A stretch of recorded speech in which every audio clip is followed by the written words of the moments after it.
Hello, everyone. I am a bringer of light, even in the night. Moon here. I'm sure you guys are wondering, hey, where's your face? Where's the video?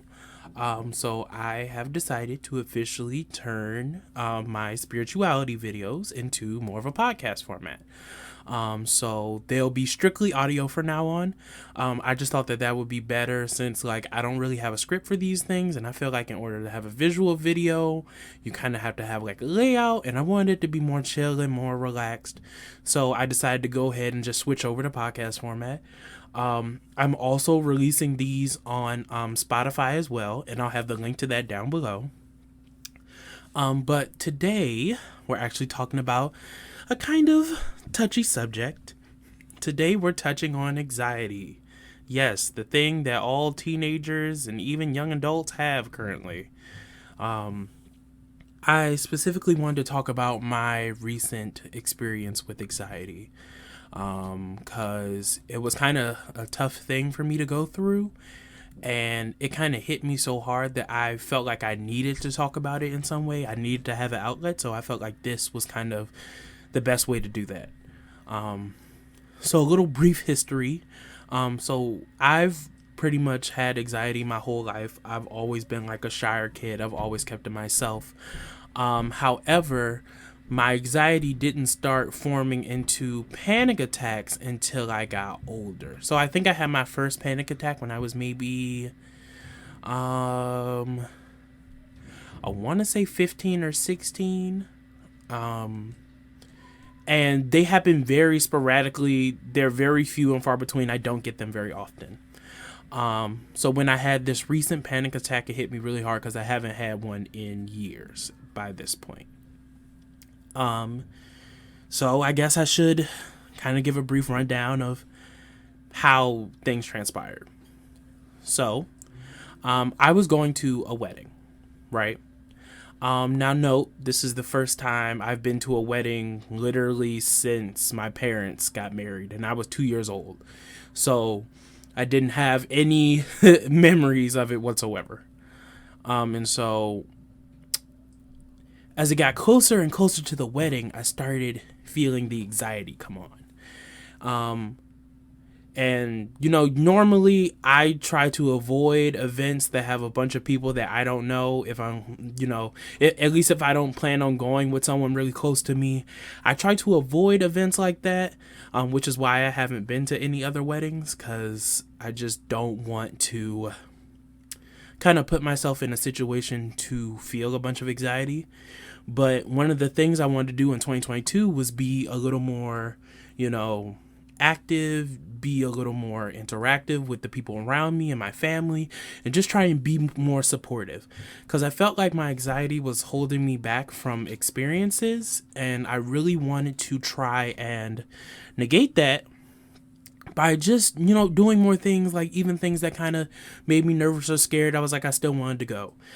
For example, I went to a tattoo festival a couple weeks back, and I had a great time. I went with my cousin. It was great.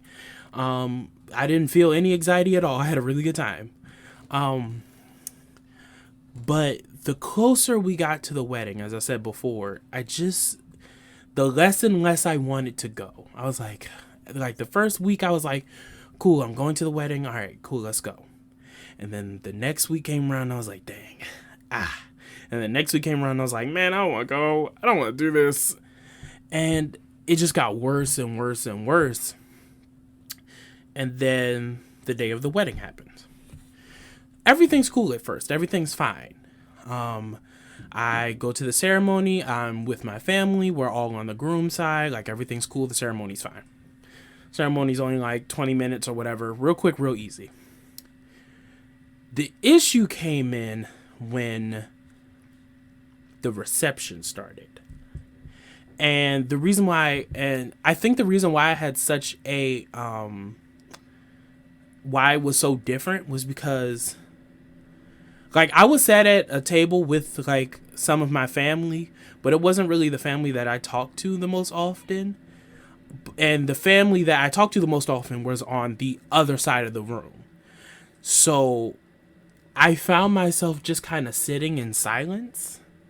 And it was kind of hard to spark up a conversation because everyone was talking with each other, but it felt like no one was talking to me. And I felt like I didn't feel comfortable like inserting myself into their conversations.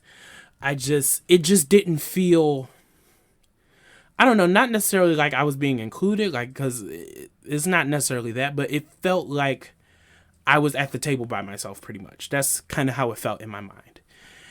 And I remember I was just sitting there and sitting and sitting, and I felt like the time was going slower and slower. And the only thing I could think was, okay, calm down. Like, I tried breathing, I tried meditating, like sitting, and like things weren't working. And it just got so like debilitating because I kept looking around and not seeing people I recognized. And the people at my table were like kind of talking amongst themselves, but I didn't really have anyone to talk to because there was nobody there at the table I was at where I was close enough to where we could hold a consistent conversation. Like, everyone was either way older than me or they didn't really talk. So it was like, okay, I'm kind of here by myself in this unfamiliar area full of people that I don't know. So my first instinct is like, okay, I need to distract myself. So I get on my phone. I'm trying to get on my phone, distract myself. And it's not working. Because in the back of my head, I'm like, what are you doing here? And it sucks because I kept replaying in my mind over and over again, like, you shouldn't have never went. Like, you wouldn't have to go through this if you just stayed home like you wanted to. Like, why do you always have to put yourself in these situations? Like, beating myself up. But on the outside, I'm completely silent, not saying anything. And it gets to the point where I literally start like breaking down. Like, the wedding started at like 5 and it didn't end until 10. The reception started at like 6. So I sat for roughly 4 hours trying to keep myself from having a panic attack. Imagine sitting with yourself and internally like screaming and trying really hard to hold it together. That's what it felt like. It felt like I just wanted to scream out and couldn't.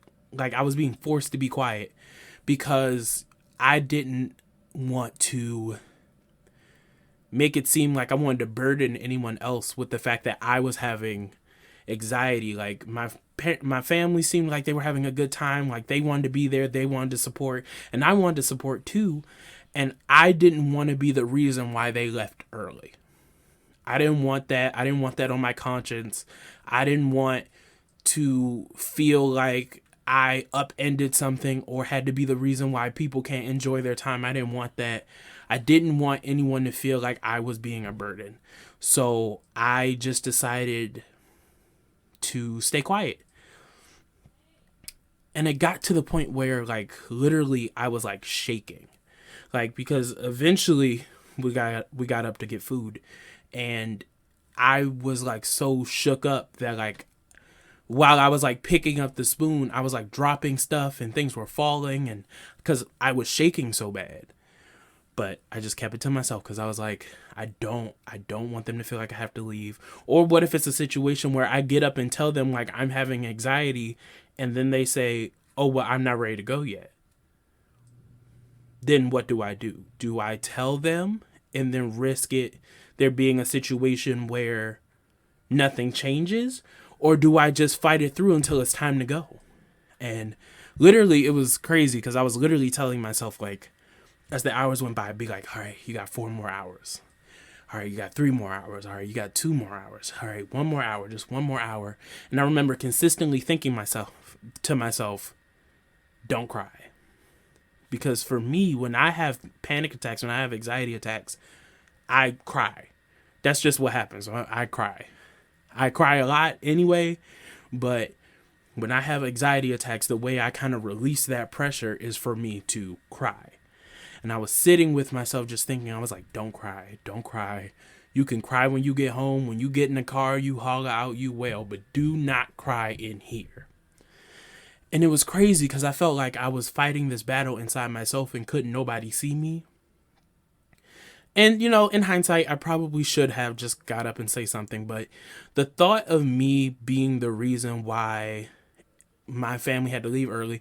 Like, I would have been more okay if I had drove and like left early, or if it had just been me and my mom. But no, it was like me, my mother, and my aunts all rode together. So if I wanted to leave, they all had to leave. And I didn't want to be the reason why they missed part of the wedding. I just didn't want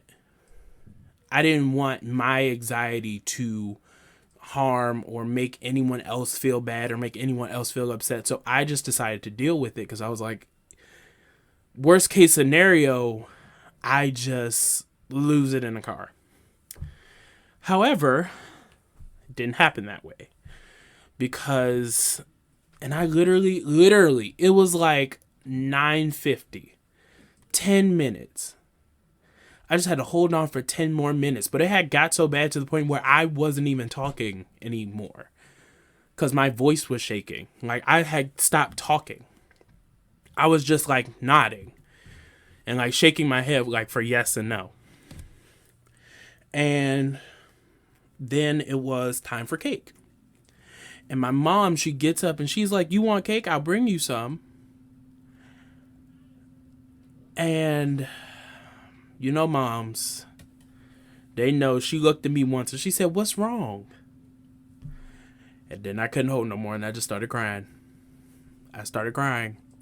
I could not physically sit there any longer. I cried. And my mom was like, "What's wrong? Why are you crying? Like, what happened?" I'm about to cry right now. She was like, "What's wrong? What happened?" And I was trying to explain to her like it was my anxiety, but I felt like it was stuck in my throat. And she said, Is it your anxiety?" And I was like, and I just like nodded yes. And she was like, "All right, we gotta go. Come on." And literally my aunt came and like got me and like took me out. And she was like, "Listen, next time just let me know, because I'll take you home." I was like, "It's never an inconvenience for me.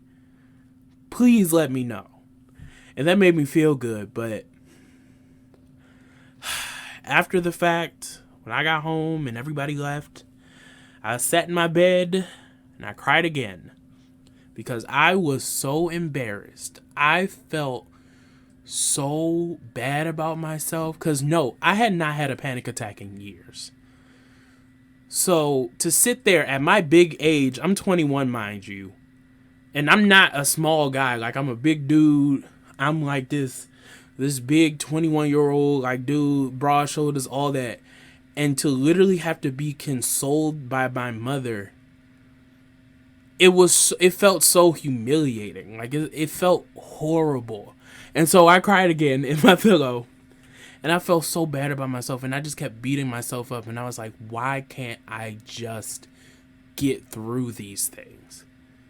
Because I've been struggling with anxiety my whole life.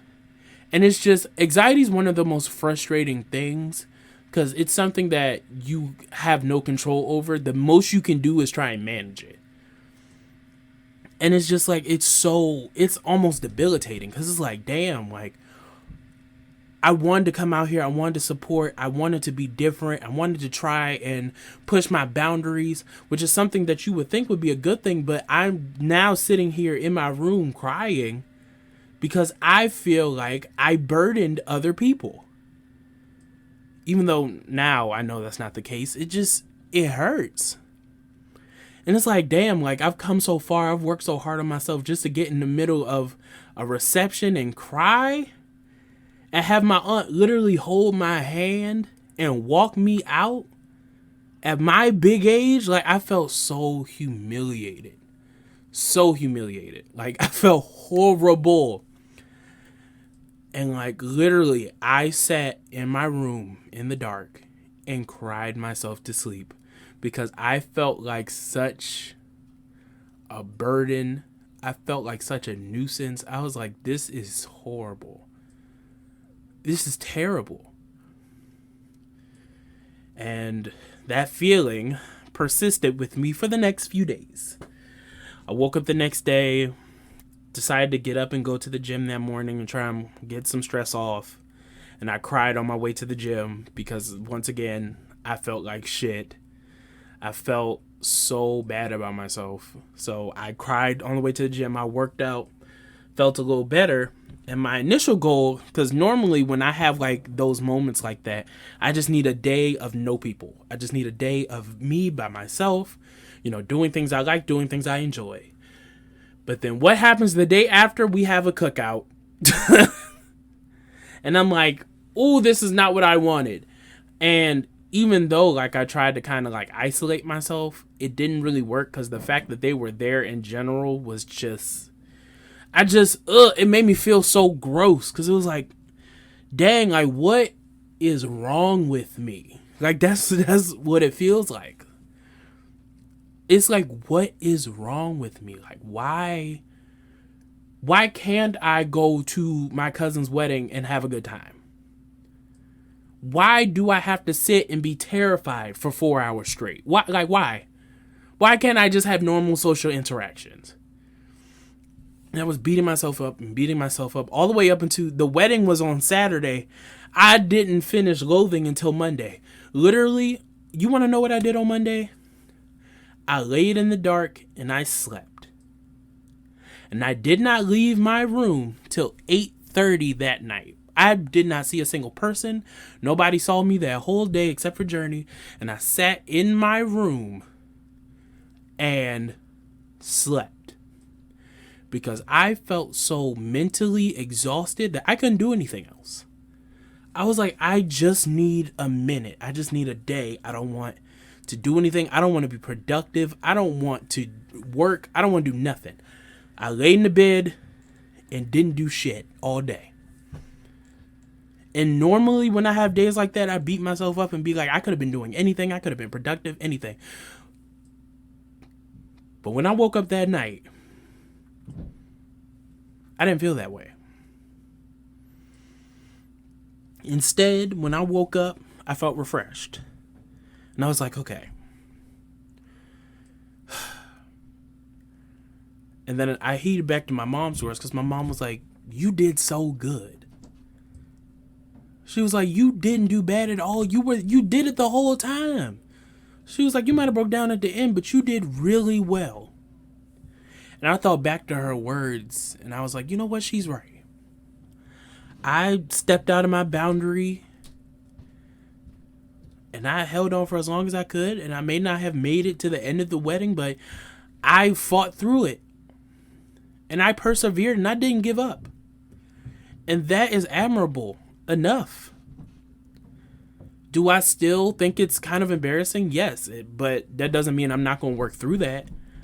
I'm going to work through it and figure out a way to work through my anxiety in a positive way rather than beating myself up for 3 days, because that wasn't healthy at all. And I don't want to ever process that like that again, which is why I, starting today even, I was like, all right, I need to get back into my meditation. I need to get back into, because I have been kind of doing it inconsistently for the past month or two. And I was like, okay, I need to get back into a healthy mindset. I need to get back into a place of kindness to myself, because I'm going to have anxiety. It's a part of me, but I don't have to let it defeat me. And if I have a panic attack, I shouldn't beat myself up about it, because it's always going to be a work in progress. It's always going to be, I'm going to have good days some days and I'm going to have bad days some days. But I can't let the bad days prolong past what happens. I have to let it go after it's done.